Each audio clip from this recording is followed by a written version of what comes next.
আসসালামু আলাইকুম প্রিয় শিক্ষার্থী বন্ধুরা, আজকে আমি অষ্টম শ্রেণীর গণিতের নবম অধ্যায়ের অনুশীলনী 9-এর এক্সট্রা জ্যামিতি 10 নম্বর নিয়ে হাজির হয়েছি।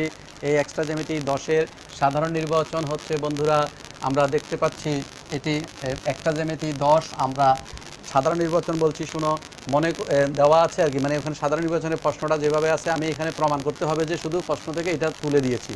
সাধারণ নির্বাচন, ত্রিভুজ এবিসিএ, বিসিএর উপর এডি লম্ব এবং এবি গ্রেটার দেন এসি। প্রমাণ করতে হবে যে AB square minus AC square equal to BD square minus CD square.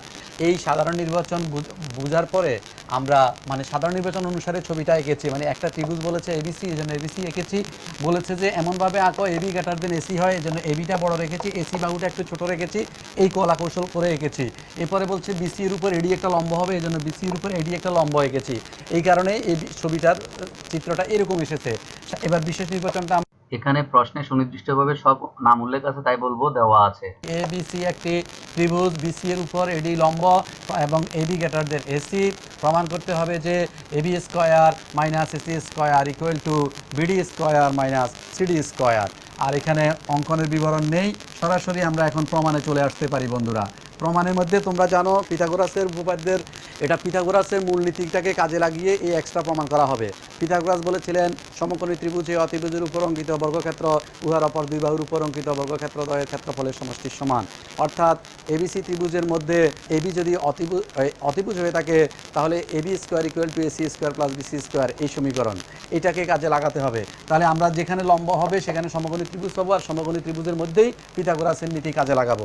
আমরা এখানে দেখতে পাচ্ছি প্রমাণে এসে বলবো, ওরা বলছে এডি লম্ব বিসি, তাহলে আমরা বলতে পারি এডি লম্ব বিসি, এটা দেওয়া আছে। সুতরাং এখানে ত্রিভুজ এ বি বি সমকোণী ত্রিভুজ হয়ে গেছে। তাহলে সমকোণী ত্রিভুজ হয়ে গেলে একটা অতিভুজ থাকে, এখানে এবি হচ্ছে অতিভুজ। অতিভুজ নাম বলে দাও, অতিভুজ এবি। তাহলে অতিভুজ এবি হলে অতিভুজের উপর অঙ্কিত বর্গক্ষেত্র উহার অপর দুই বাহুর উপর অঙ্কিত বর্গক্ষেত্র দ্বয়ের ক্ষেত্রফলের সমষ্টির সমান অপর দুই বাহু এডি এবং বিডি, তার মানে এডি স্কোয়ার প্লাস বিডি স্কোয়ার। এটা হচ্ছে পিথাগোরাসের উপপাদ্যের নীতি অনুসারে আমরা 1 নম্বর সমীকরণ পেতে পারি। ঠিক একইভাবে এডিসি যে ত্রিভুজটা দেখতে পাচ্ছ এর মধ্যেও তো এডি লম্ব বিসি আছে, তাহলে ত্রিভুজ এডিসি এটাও সমকোণী ত্রিভুজ। এই সমকোণী ত্রিভুজের মধ্যে আমরা কি দেখতে পাই? অতিভুজটা কে সেটা বলো। সমকোণী ত্রিভুজে অতিভুজের নামটা বলে দাও। অতিভুজ হচ্ছে এখানে এসি, এসি অতিভুজ মনে করো বললাম। এখন এবারে ওই নীতি পিথাগোরাসের নীতিটা কাজে লাগাও যে অতিভুজের উপর অঙ্কিত বর্গ অপর দুই বাহুর উপর অঙ্কিত বর্গক্ষেত্রদ্বয়ের ক্ষেত্রফলের সমষ্টির সমান, একটা হচ্ছে এডি একটা হচ্ছে সিডি প্লাস সিডি স্কোয়ার। তার এটাও পিথাগোরাসের নীতি অনুসারে বললাম। তাহলে পিথাগোরাসের নীতি অনুসারে দুইটা সমীকরণ পেয়ে গেলাম। এখন আমি এই দুইটা সমীকরণকে যদি একটা থেকে একটা বিয়োগ করি, এখানে যেহেতু বিয়োগ চিহ্ন আছে, যেটা প্রমাণ করতে বলছে সেখানে বিয়োগ চিহ্ন আছে বন্ধুরা, এই জন্য একটা থেকে 1 নং থেকে 2 নং সমীকরণ বিয়োগ করো। 1 নং বিয়োগ 2 নং, তাহলে কি রেজাল্ট পাই দেখো, AB square minus AC square equal to, এখানে ডান পক্ষে কী ছিল AD square plus BD square, এটা হচ্ছে 1 নং সমীকরণের ডান পক্ষ। এবার বিয়োগ 2 নং সমীকরণের ডান পক্ষ দাও, তাহলে এডি স্কোয়ার, এখানে যোগ আছে কিন্তু এখানে বিয়োগ থাকার কারণে ভিতরে চিহ্ন চেঞ্জ হয়ে একসাথে বিয়োগ লিখে দিলাম। মানে আমরা জানি ব্র্যাকেট দিতে হবে, তো ব্র্যাকেট উঠে যাওয়ার জন্য বাইরের মাইনাস থাকে, বাইরে মাইনাস থাকলে ভিতরে চিহ্ন প্লাসটা মাইনাস হয়ে যায়। তাহলে এডি এডি বাদ, একটা প্লাস একটা মাইনাস, এডি এটা বাদ, তাহলে আমরা কি রেজাল্ট পাচ্ছি সমান সমান এক লাইনে আমরা লিখে দিই, তাহলে BD square minus CD square.